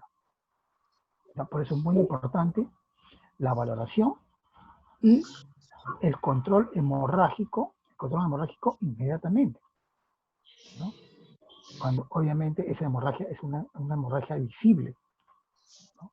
Si es una hemorragia que no la vemos, ¿no? Es una hemorragia que no la podemos observar, difícilmente vamos a poder controlarla, ¿no? Lo que corresponde es inmediatamente llevarlo a un hospital. Pero cuando una hemorragia es visible, lo que vamos a hacer es inmediatamente controlar la hemorragia. Porque esa persona puede entrar en shock. Recuerden que existen 3 procesos de shock. Un shock compensado, un shock descompensado y un shock irreversible. Cuando nosotros vemos o escuchamos decir de shock compensado, estamos hablando que compensado viene de compensación, o sea, tu propio organismo se compensa. O sea, cuando sucede una lesión en tu organismo, tu propio organismo empieza a compensar. ¿Y cómo hace? Por ejemplo, con una taquicardia, ¿no? Con una taquicardia, o sea, el corazón trabaja rápidamente para poder compensar el cerebro. Pero si yo no controlo la hemorragia, el paciente ya no entra en ese proceso de taquicardia, no lleva un proceso de bradicardia. Entonces, por eso la importancia de controlar rápidamente la hemorragia. No podemos esperar. No debemos de llegar a los 2 litros, ¿no? Entonces, el shock, ¿no? Cuando el shock hablamos de una perfusión sanguínea inadecuada a los tejidos. Claro, si hay una mala circulación a nivel de los tejidos producto de la pérdida de sangre, ¿no? Y eso me va a conducir a una mala distribución del oxígeno, ¿no? Habíamos dicho que la sangre es el transportador de oxígeno a través de la hemoglobina.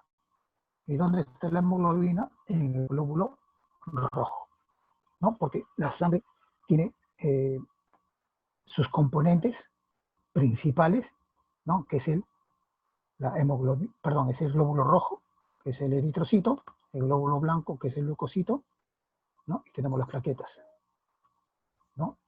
Y si hablamos en porcentaje es el 45%. ¿Y cuál es el otro porcentaje? El 55% es el plasma, ¿no? Entonces tenemos más plasma que componentes, ¿no? Es por eso que cuando nosotros estamos en una condición prehospitalaria, lo que nos van a aplicar nosotros lo primero es agua, el famoso cloruro de sodio, el lactato de Ringer. ¿Para qué? Para poder compensar, ¿no? Porque más tenemos agua que componentes. Y con eso voy a subir yo la presión arterial, voy a subir la frecuencia cardíaca. Entonces, por lo tanto, es importante, ¿no? O sea, estos componentes. Entonces, conduce a una mala distribución del oxígeno, inadecuado y una disfunción celular. Y eso me puede llevar a la muerte celular. Recuerda que el oxígeno, la célula necesita oxígeno. Pero no solamente el oxígeno vivimos, hay que tener en cuenta, ¿no? También necesitamos nutrientes para poder sobrevivir. Y esas células estén sanitas en todos sus sentidos. Y para eso es importante una buena oxigenación y unos buenos nutrientes, ¿no? El shock me puede llevar a varias causas, pero las lesiones prehospitalarias es típicamente causada por una pérdida de sangre masiva, ¿no? Aquí estamos con una gráfica muy bonita. Mira, esta es una arteria, ¿no? Donde existen los glóbulos blancos, ¿no? Los leucocitos, ¿no? Aquí están los eritrocitos y aquí están las plaquetas, ¿no? Plaquetas son lo que van a producir el trombo, la cascada trombótica, ¿no? La cascada plaquetaria, ¿no? Y eso es lo que son unos componentes muy interesantes, ¿okay? Entonces, en el shock hipovolémico existen unos parámetros. Claro que existen unos parámetros, ¿no? Cuando hablamos de shock hipovolémico estamos hablando de un shock clase 1, un shock clase 2 y un shock clase 3. Sí, estamos hablando de un shock clase 3 y un shock clase 4 también. Entonces tenemos 4 clases de shock. ¿Cuáles son los más graves? El shock más grave es el shock clase 3 y el shock clase 4. Ya tenemos que tener mucha preocupación cuando nosotros llegamos a un shock clase 3 o clase 4. Por ejemplo, cuando estamos en un shock clase 1, miren, nos dice que estamos en una pérdida de menos de 750 ml. Ok, menos de 750 ml. O sea, ¿cuánto? Cuando, haciendo un ejemplo, cuando nosotros hablamos de un shock hipovolémico clase 1, es cuando uno dona sangre, por ejemplo. Ahí está. Cuando uno dona sangre, una unidad. ¿Y a cuánto equivale una unidad? Una unidad equivale a 450 ml. O sea, de acuerdo a mi clasificación, yo estaría en un shock clase 1. Porque he perdido 450 ml, ¿no? Estoy en este rango, menos de 750. ¿Y cómo están mis funciones vitales? Están normal, porque uno cuando dona sangre, ¿no? Cuando uno dona sangre, tu frecuencia cardíaca está dentro de los parámetros, tu frecuencia ventilatoria también, ¿no? Tu saturación de oxígeno también está dentro de los parámetros, tu presión arterial sistólica y diastólica están dentro de los parámetros, tu estado de conciencia está muy bien, ¿no? Entonces, no habría ningún inconveniente. Pero cuando estamos en un shock hipovolémico clase 2, y estamos hablando de una pérdida de 750.500 ml aproximadamente, ¿okay? Ya existen unas alteraciones de la frecuencia cardíaca, de la frecuencia ventilatoria y de la presión arterial, inclusive, ¿no? Entonces, en este caso, ¿no? Ya existe un problema de ansiedad, inclusive. El paciente se pone un poco ansioso. El paciente se pone a llorar, a gritar, ¿no? Son casos típicos que se ven en el área de emergencia, ¿no? Y si tú observas una situación parecida, o sea, tú podrías pensar de que estás frente a una situación de un shock hipovolémico tipo 2. Pero cuando estamos en un shock tipo o clase 3, ya generalmente estas personas están confundidas, ¿no? Ya existe una confusión, existe un letargo ya. Al momento de la entrevista, le preguntas por su nombre y te dan otro nombre, ¿no? Le preguntas la edad y te dan otra edad. ¿En qué año estábamos? Te mencionan otra cosa, o sea, ahí existe una confusión. ¿Qué significa? Que el cerebro no está sufriendo una buena compensación producto de la pérdida de sangre, ¿no? Antes de hacer toda esta evaluación, lo primero que tiene que hacer es controlar lo que habíamos mencionado hace un momento. O sea, tengo que controlar la hemorragia. Cuando hablamos de un shock hipovolémico clase 4, estamos hablando cuando existe una pérdida de mayor de 2 litros. En estas condiciones la víctima ya está inconsciente. O sea, prácticamente aquí ya estamos entrando en un shock irreversible, ¿no? Habíamos mencionado los 3 procesos de shock: shock compensado, descompensado y shock irreversible, ¿no? Cuando estamos en un shock clase 4, entrando en un shock clase 4, las situaciones son complejas. O sea, ya estaríamos entrando en un shock irreversible, donde básicamente lo que se viene es el fallecimiento, la muerte de la víctima. Entonces, aquí obviamente la frecuencia cardíaca está alterada, la frecuencia ventilatoria, la víctima, un cuadro característico es un cuadro cuando la víctima está inconsciente, ¿no? Pero ¿qué pasaría si es que hay un accidente de tránsito? La víctima viene con todo el pantalón mojado, aparentemente de sangre, y la víctima me da su nombre, me da el número de su teléfono de su familiar para llamarlo. ¿En qué clase de shock estaría? ¿En el 1, 2, 3 o 4? 1. En el 1. En el 1. Muy bien, ¿no? Entonces no nos dejamos engañar tampoco, no nos dejamos engañar por lo que nosotros observamos. Si nosotros vemos que una víctima aparentemente ese pantalón está lleno de sangre, porque no de repente puede ser sangre, porque de repente se han dilatado los esfínteres por un tema del sistema vagal, ¿no? Entonces, por lo tanto, la persona estaría en una condición de shock clase 1, porque la persona está en todo su proceso de localización en tiempo y espacio. Por eso es muy importante esta valoración. Ahora, ¿cuál es el tratamiento cuando nosotros vamos a realizar este tipo de intervención, ¿no? Básicamente en condiciones prehospitalarias. En los Estados Unidos, por ejemplo, en los Estados Unidos, si un policía sufre un atentado por un delincuente y tiene una herida de bala en miembro inferior o superior, inmediatamente él se coloca el torniquete CAT. Lo que en nuestro país no estamos familiarizados, porque un control hemorrágico efectivo es la utilización de los torniquetes CAT, del picón, ¿no? Por eso la importancia de la utilización de los torniquetes, pero existe todo un paradigma en el uso de los torniquetes. Algunos dicen que está prohibido, otros dicen que no se debe utilizar, ¿no? En la marina, en condiciones prehospitalarias, utilizamos los torniquetes CAT, ¿no? Pero obviamente es importante el pensamiento crítico de los intervinientes, ¿no? Entonces el pensamiento crítico es importante, porque si es que yo tengo una lesión a este nivel, tuvimos por ejemplo en la zona del brain una lesión a este nivel, una herida de bala, entrada y salida, ¿colocaríamos torniquete?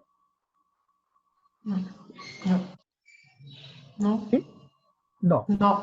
No, porque habíamos dicho que las zonas periféricas no están bien irrigadas, ¿no? Por eso que lo primero que más se enfría son las manos.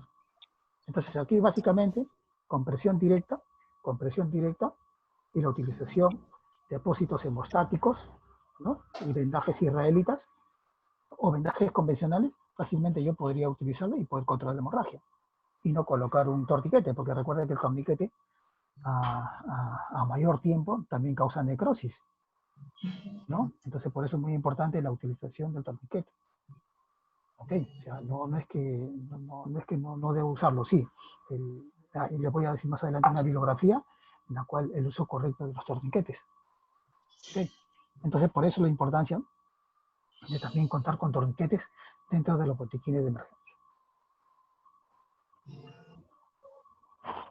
Muy bien, vamos a hablar ahora de ACV. Vamos a hablar de accidente cerebrovascular, ¿no?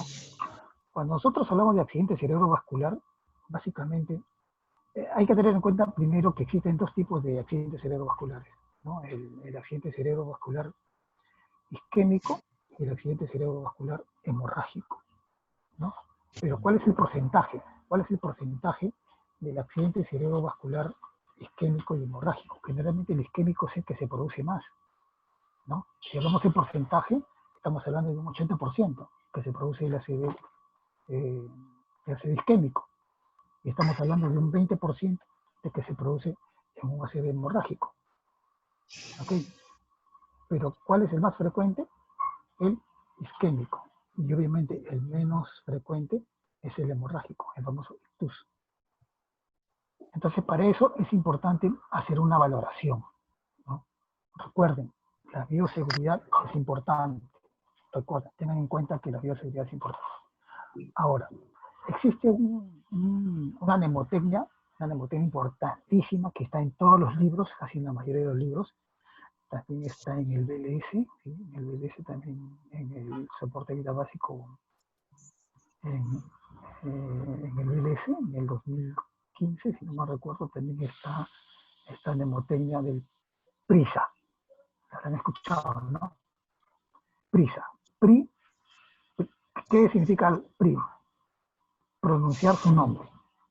O sea, primero le vamos a decir al paciente que pronuncie su nombre.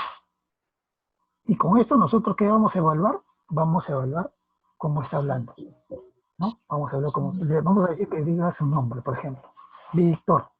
Y al evaluar yo su nombre, lo que vamos a ver es la afasia. Si existe simetría o está o asimétrico, ¿no? Luego vamos a evaluar, vamos a decirle que intente sonreír, ¿no? Señor, ríase. Ríase. Hace poco, llega un laboratorista a la oficina, ¿no? En la cual me dice, licenciado, que estoy con una parálisis facial, ¿no? Entonces obviamente él está con su mascarilla, ¿no? Pero al retirarse la mascarilla, obviamente, pues sí, estaba con una parálisis facial marcada, ¿no?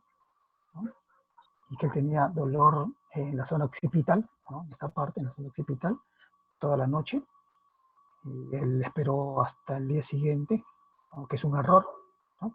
Ya vino con una parálisis y obviamente pues se le dio el tratamiento, se hizo los exámenes y se le derivó su domicilio, ¿no? Entonces la siguiente mnemotecnia sería pues hacerle que intente sonreír, ¿no? Ríase, y lo que vamos a ver, vamos a evaluar ahí es la asimetría facial, ¿no? Es muy importante evaluar la asimetría facial, ¿ya?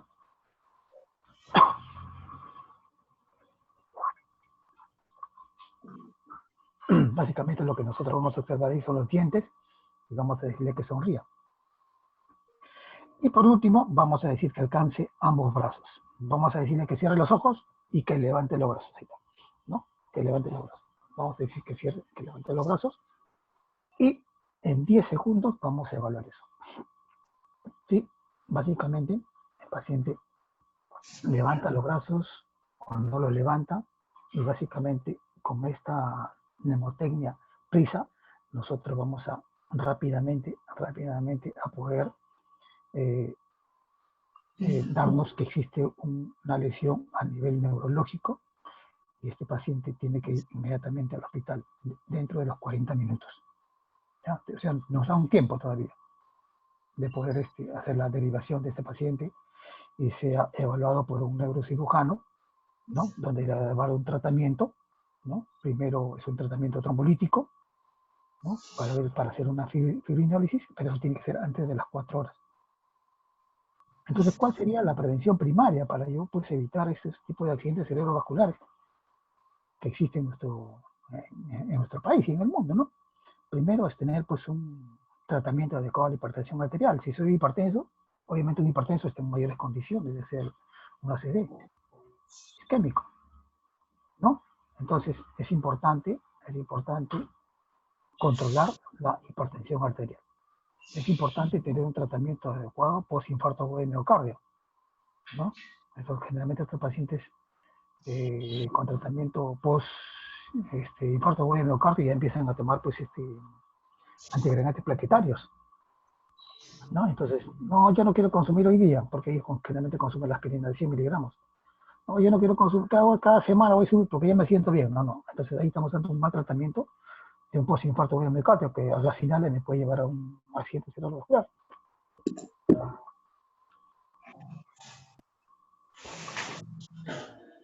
Profesor, una consulta. Dígame.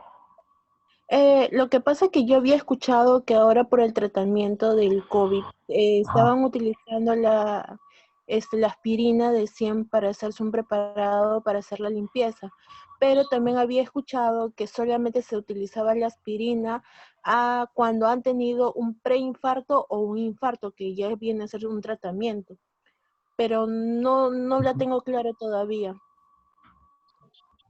Ya.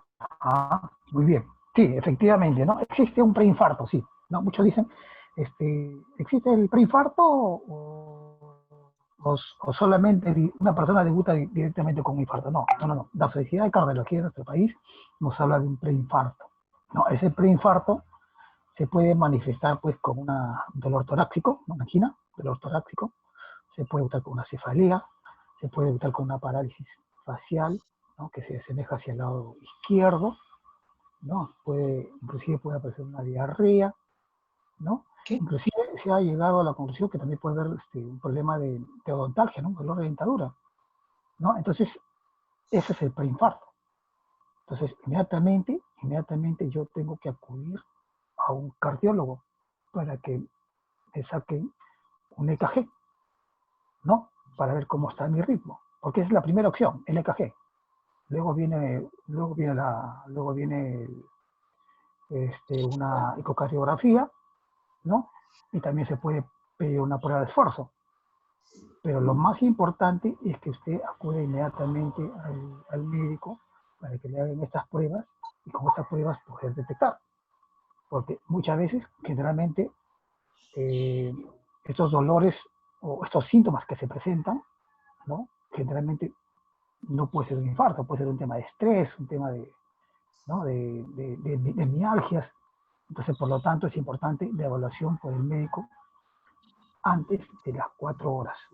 No, antes decían antes de las 6 horas, pero generalmente ahora han salido algunas publicaciones que mientras más rápido se esté en un centro hospitalario complejo, sería mucho mejor. Ahora, si el paciente es detectado con un infarto agudo de miocardio, los cardiólogos hoy en día están utilizando antiagregante que es la aspirina de 100 miligramos al día. Ese es el tratamiento antiagregante plaquetario.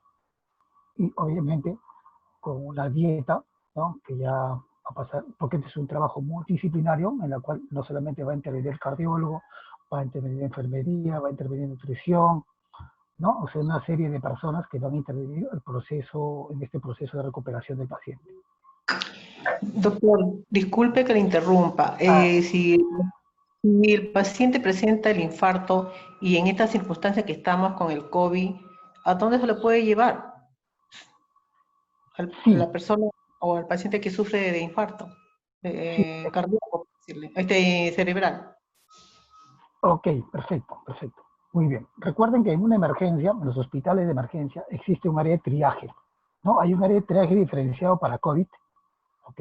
Y existe el servicio de emergencia, ¿no? Y en el servicio de emergencia no son COVID, o sea, no son pacientes COVID.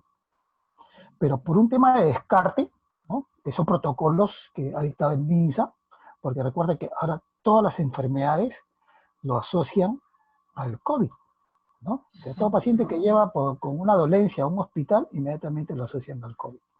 Y por lo tanto te hacen una entrevista, si es que es necesario te hacen una prueba rápida, una placa de rayos X o una placa tomográfica, ¿no? Y es un protocolo que se está aplicando en los hospitales. Y luego ahí el paciente pasaría pues a emergencia si es que no tiene ningún inconveniente. Eso es lo que está aplicando inclusive el hospital Navalcante. Entonces, ¿esos pacientes tienen que ser llevados a un hospital? Sí, el manejo es intrahospitalario. El manejo no es en el domicilio, no es extrahospitalario. O sea, tenemos que llevarlo. Gracias. Vamos a pasar. Muy bien. Vamos a hablar ahora del uso del desfibrilador. Ya nos quedan pocos minutos, vamos a hablar rápidamente, ¿okay? Esperando que hayamos alcanzado los objetivos con ustedes. Entonces, cuando nosotros hablamos de fibrilación, ¿okay? Y habíamos mencionado que estos equipos son básicos, muy importantes, inclusive han bajado su precio, ¿no? Antes costaba mucho dinero, ahora están costando pues puedes encontrar un desfibrilador hasta en $1.500.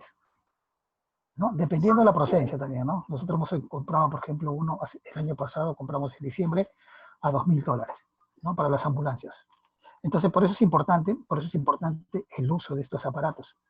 Ahora, si es que yo tengo pacientes con infarto, si es que yo tengo pacientes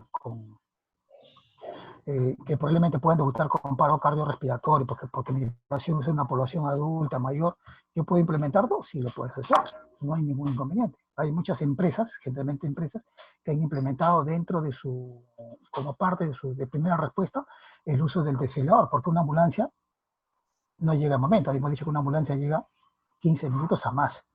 Y los pacientes que están en paro cardiorrespiratorio no se evacúan, sino lo reanimamos en el momento. O sea, ahí lo tenemos que reanimar hasta que venga la ambulancia. Pero recuerda, estamos en tiempo de COVID. El COVID ha transgredido, vamos a decir, algunos protocolos, ¿no? En nuestra vida diaria, inclusive, ¿no? En nuestra vida diaria, ¿no? Con el uso de la mascarilla, con el uso que ya no podemos salir con nuestro papá a la calle, ni al cine, no podemos hacer muchas cosas que antes los hacíamos habitualmente. Entonces ha cambiado todo. Entonces, por eso la importancia de que si yo activo un sistema de emergencia, vendrá la ambulancia inmediatamente, ¿no? Entonces, por eso es importante que yo inmediatamente, si cuento con el desfibrilador, y eso es generalmente las empresas, ¿no? En las empresas ellos cuentan con desfibrilador, inmediatamente tienen que utilizarlo.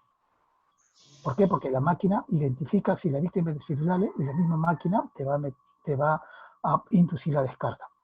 ¿Cuánto de descarga emiten estos dispositivos?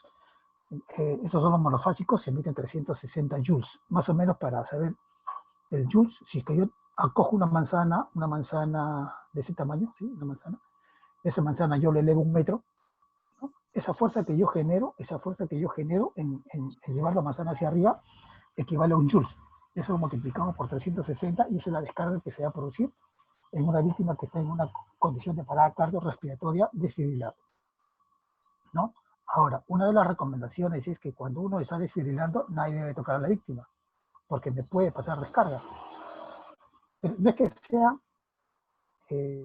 de que yo también voy a debutar con un paro al momento que... No, difícilmente.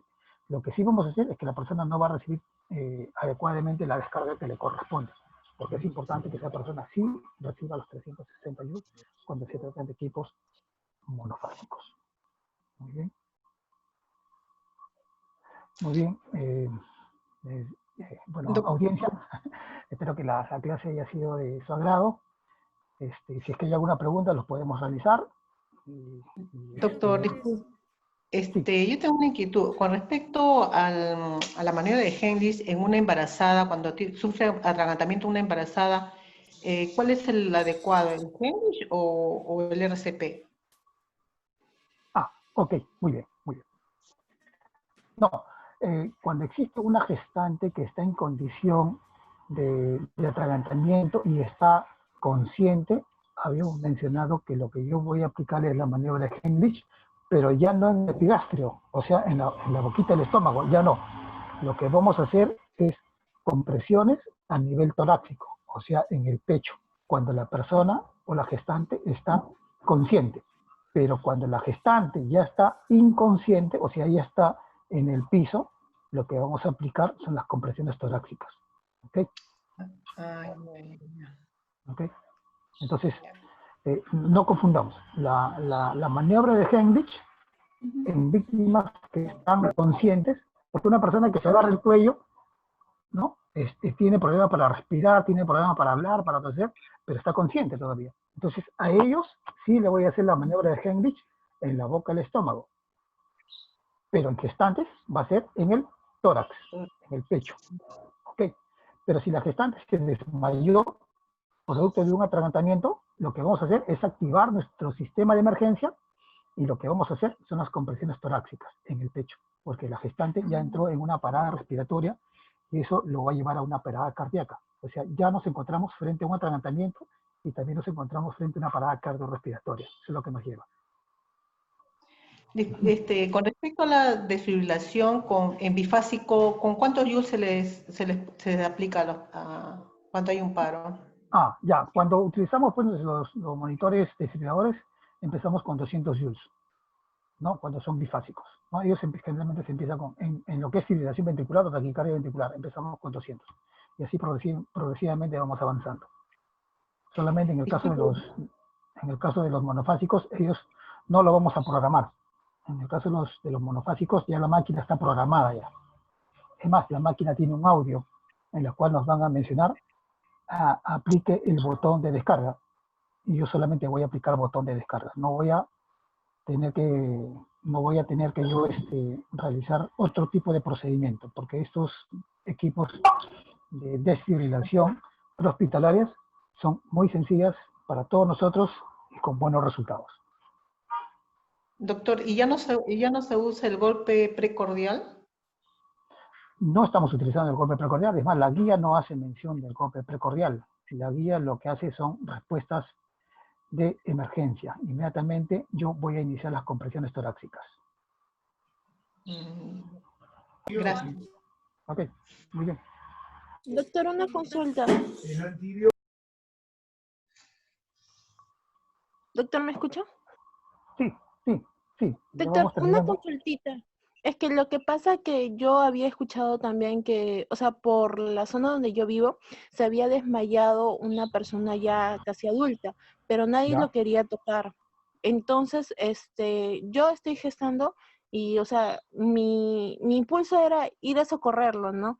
Pero a mí me dijeron, por lo que está gestando y tú no sabes si esa persona está teniendo el COVID, a mí, gracias a Dios, ya me está pasando el COVID, pero esa persona, no se sabe si tiene COVID, pero yo puedo ir a socorrerlo porque de lo que yo había escuchado era que cuando una persona se desmaya, mejor llevarlo a un centro de salud más cercano y no hacerle el RCP, supuestamente si tendría el COVID o no tendría el COVID. Ya, muy bien, María del Carmen, gracias por la pregunta. Sí, efectivamente. Hoy en día vivimos una pandemia en la cual, como hacíamos referencia, todas las lesiones, ¿no? Las circunstancias que se están presentando lo estamos relacionando al COVID. Sí, efectivamente. Recuerda que un paro cardiorrespiratorio no se evacúa. Un paro cardiorrespiratorio se aplica compresiones, ¿ok?, en el lugar del escenario hasta que venga una ayuda avanzada. O sea, no tenemos que evacuarlo. ¿Por qué? Porque si existe un paciente que está en paro y yo me preocupo en la evacuación, ¿okay?, definitivamente ese paciente ya va a estar con una muerte biológica. O sea, lo que necesitamos es inmediatamente aplicar la RCP. Ahora, las personas tienen mucha preocupación al momento de atender. Todos nosotros, inclusive los que trabajamos en el área de salud, tenemos mucha preocupación porque no sabemos que es un paciente, porque los pacientes son asintomáticos. Son pacientes que probablemente no tengan la enfermedad o están en una carga viral muy altísima, ¿no? Y por lo tanto puede repercutir en el proceso de atención, ¿no? Por eso es importante el tema de la bioseguridad. O sea, ahora, usted como hace mención, María del Carmen, usted está en la vía pública. En la vía pública, generalmente no pues cuentan con equipos de protección de un nivel 2, ¿no? O sea, lo que se quiere pues es que los respondedores tengan una protección para poder evitar el contagio por el COVID, ¿no? Y sí, es por eso que el Ministerio de Salud está dando mucho énfasis en el área de salud, inclusive que todo paciente que atiende a un paciente lo tiene que tomar como sospechoso. Muy bien, muchas Doctor, gracias. sí, quería hacerle una última pregunta, por Ok, favor. sí, adelante, Solamente, por favor, sí, Janet le dígame. saluda. Es sobre la parte donde usted indicó sobre la gestante, que se le debe de hacer un abordaje especial en caso de no obstaculizar la vena cava inferior. Esa Ajá. parte quería, por favor, solamente redondear para poder Ya, ok, entender. perfecto. Sí, Gracias, gracias. y con esa pregunta vamos terminando, ¿no? Porque ahora estoy de turno, me tengo que ir al turno. Doctor, yo tengo Sí, una gracias por la pregunta. pregunta. Mírenme, sí, anatómicamente, si nosotros nos vemos hacia el lado derecho del cuerpo, hacia el lado derecho, ¿ok? Existe una vena muy importante, una vena de gran calibre, ¿ok? Es una vena de gran calibre. Por esa vena, ¿ok? Es la vena de retorno, y esa vena retorna al atrio derecho, o sea, al corazón, ¿ok? Es la vena que retorna al corazón. Toda la sangre que sale del lado izquierdo, ¿ok? Por el lado derecho, retorna nuevamente al corazón, porque recuerda que es un circuito cerrado, es una bomba, ¿no? Entonces, ¿qué pasaría si yo a esta gestante de 24 semanas, 20 semanas, 24 semanas, la coloco hacia el lado derecho por presión y por ubicación? Lo que va a hacer el feto, ¿no? El niñito que se encuentra dentro, lo que va a hacer es comprimir la vena cava. O sea, la comprime. Y al comprimir, ¿qué va a pasar? La va a obstruir. Y al obstruir, el retorno no sería eficiente, sería deficiente. Y el corazón, para que funcione, ¿no? La contracción, el sístole y el diástole, para que exista todo eso, necesita presión de sangre, o sea, gran cantidad de sangre, que es el retorno habitual. Pero como está obstruido, el retorno va a ser deficiente. Por lo tanto, no va a haber no va a haber una funcionalidad del corazón y el paciente nuevamente va a hacer paro. O sea, lo sacamos del paro y nuevamente hizo paro. ¿Pero por qué hizo paro? Porque la gestante estaba hacia el lado derecho. Toda gestante que sale del paro tiene que estar para el lado izquierdo. Si es una mujer, para cualquiera de los dos lados no gestante. Si es un varón, si es un niño, igual. Solamente la consideración es para la gestante.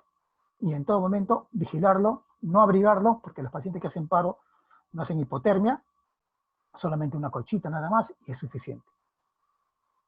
Muy bien, ahora sí paso a Gracias. despedirme. Muchas gracias por la atención. Ya Doctor, nos vemos en una nueva preguntita antes oportunidad. de que se retire. A ver.